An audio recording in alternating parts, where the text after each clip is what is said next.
So Easy Crew, we've got DJ Brockie on the line. You right, Brockie? Yes, yes. Hi, Joe. How are you, man? I'm wicked, man. I'm wicked. How are you? I'm fine, you know. Nice one. Brockie, we, like I say to everybody, we appreciate you taking your time out to speak to Nottingham. No, I've got enough time for all this, you know what I mean? That's what it's all about, isn't it? Of course, of course. So, I mean, Brockie, it's like, cool. It started really, well, I don't know where it started for you. I like to get into the depths of everything, but Cool FM was kind of one of the major turning points, yeah? Yeah, definitely. I've been doing Cool FM since 1991. Yes. Yeah, it's been quite a while. One of the longest drum and bass shows. Yeah, in the world. Yeah, indeed. Sorry. It's one of in the world. The radio stations, you know, we've been there 18 years now. So it started there for me, really. You know, I was just lucky that when I started, really, I had a bunch of guys around me that believed in the same thing and wanted the same thing I wanted, and that was just to play music and have fun. You know what I'm saying? And it just progressed from there. Wicked, wicked. So I mean, like I say, you've got the longest drum and bass show in the world. You still do it every week, yeah? Yeah, I don't do as much as I used to, but I still go up there and do a show, yeah. But I'm the longest, yeah. I mean, I meant to say that radio station, really, sorry, pirate radio station in the world more than the show. Yeah. Like Cool FM, 18 years, you know, with the longest ever, you know. Yeah, no, it's good, man. So I in mean, drum and bass, in that field of music, you know. Yes, indeed, and I mean, that station covers everything, really, doesn't it? Yeah, damn, it does all the way. Yeah, man. So I mean, obviously, like, who were the people that you started out with in the early days?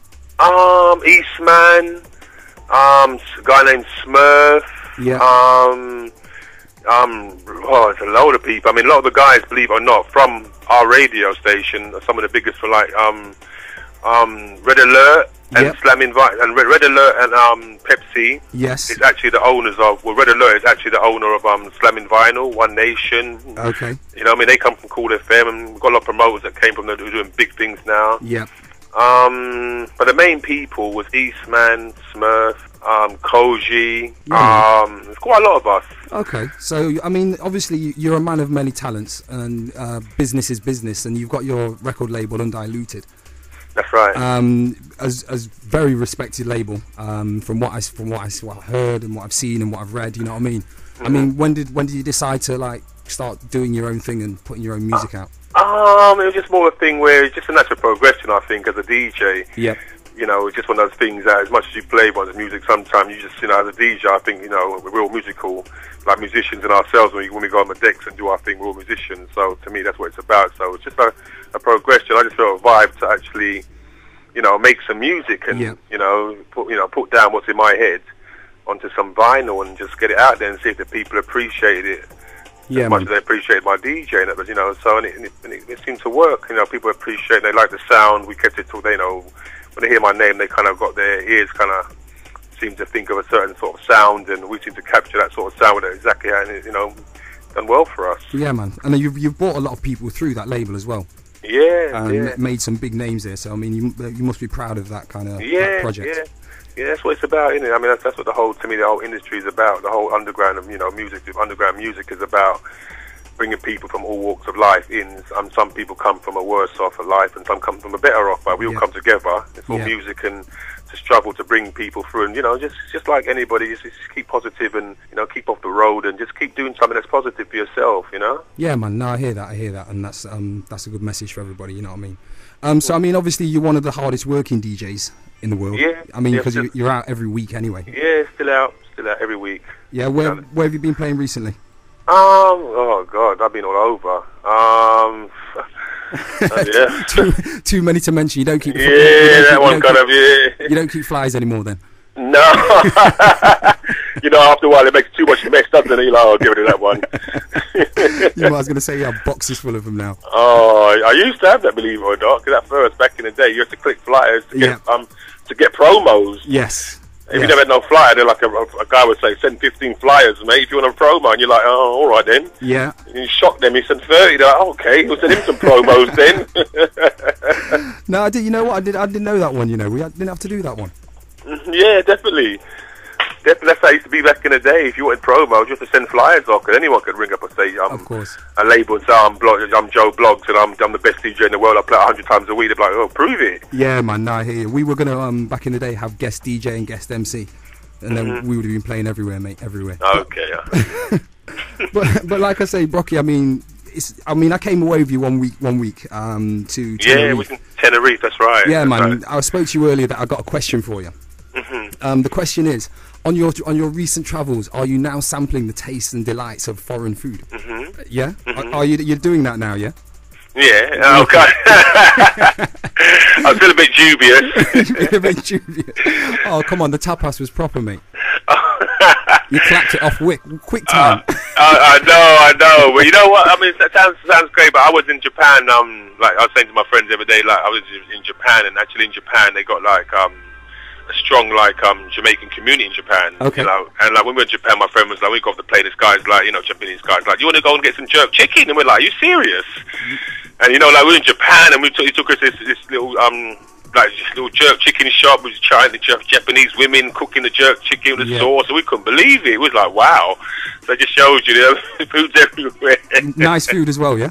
It was lovely. Wicked. I was very surprised. Nice one, mate. No, I'm glad you're doing that, Brockie, man. I'm glad you're doing that. It's opportunities missed in my books, you know what I mean? I know, you know that time I was there, I was like, ugh. And then as soon as them puddings came on, no, proper, man, proper. No, I've lost my thought now. I've lost my thought. No, I was going to say, obviously, you've seen music change over the years, and music scenes come and go. And like, what do you think of this new resurgence of the jungle scene? Because I mean, that's where you're from, really, isn't it? Yeah, I mean, what's happened now is, as you know, I think everything's starting to level out. We had, well, like, it's you know, if you play out, you can play across the board. Yeah. You know, in the sense where you could play, you know, so-called, they call jump up, which I've never liked that word. You know, to me, there's not such. Jump up means good dance music, as far as I'm concerned. Yeah. But people try to put, you know, undermine it by saying this jump up stupidness. But anyway, and but you could play across the board, and to me, the music at its best now because jungle's coming back in. You know, it's never gone nowhere. It's never been out. Yep. It's just at the forefront. You know, because you've got the student side of things, and you've got like a lot of the other side of kids that come into the game. Like, you know, they're not coming from the background we're coming from. A lot of them are coming straight in. You know, that straight into the computer. You know what I mean? And that's what. And they're coming from tapes that we've played out or old tunes they've heard. But we come through the whole musical spectrum where we was brought up on music, they brought up on a different sort of thing, which is all good for them. So a lot of them only understand how to make one way of music, and which is a heavy, like metally sounds stuff, and which works for the students and it works. But you know, that was at the forefront. But I think now jungle people are starting to understand that. Yeah. You know, how do we get to this side? How do we get to this metally sound? Where did it come from? And it comes from, you know, what we've been doing from day dot. Yep. You know, and people are starting to appreciate it, and you know, jungle's definitely come back in. So to me, it's best now because it's across the board. I just don't like the I'm still not feeling the whole mixture of things where, like, you know, they've got music all separated into separate categories, like liquid, jump up, dub tech, and all this stuff. Stupidness. It's all the same, man. Yeah, man. It's all one music, isn't it? It's all the same. It's all the same. Definitely. So, Brockie, I mean, what's the future for Brockie? What's happening recently? Well, the main thing we're trying to do now, we're trying to get a new LP out. We tried to get it before Christmas, but it's impossible. So we're looking to early next summer to bring another LP out. Of undiluted of some of my artists. You know, same artists from before. And then with on the other side, we're trying to sort out a world tour with Cool FM, Stroke Jungle Fever. Wicked. That's the other side of things, and just progress and take the whole sound more. You know, just do a tour. And for us, you know, I'd love to do the whole live band thing, but I'm keeping it real and I'm keeping it to what I know and what I understand, and that's making tunes in the studio. You know what I mean? I wasn't so blessed with talent musically to play a live instrument. You know what I'm saying? My vibe comes through a different way. Yeah, I know what you're saying. But we're all blessed that in a different way. You know what I mean? So it's just to keep the music going and just try things, and you know, not just make drum and bass. You know, try all sorts of music.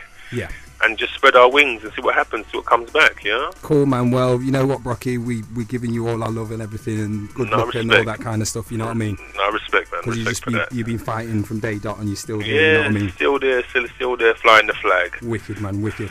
So, Brockie, like I say, thank you very much for coming on. We do appreciate you taking time out, like I say. Thank you to you, Joe, for taking time out to even contact me and do this, yeah? And no, man, it's all good. Thanks to all the listeners that are listening, and, you know, big up your chest, and any up-and-coming DJs, producers, just keep it real and believe in what you're doing, you know? I mean, if you're not focused, you're not going to make it, and don't. If you don't make it, don't turn around and say I hate this and I hate that. It's just one of those things, you know. Yeah, man.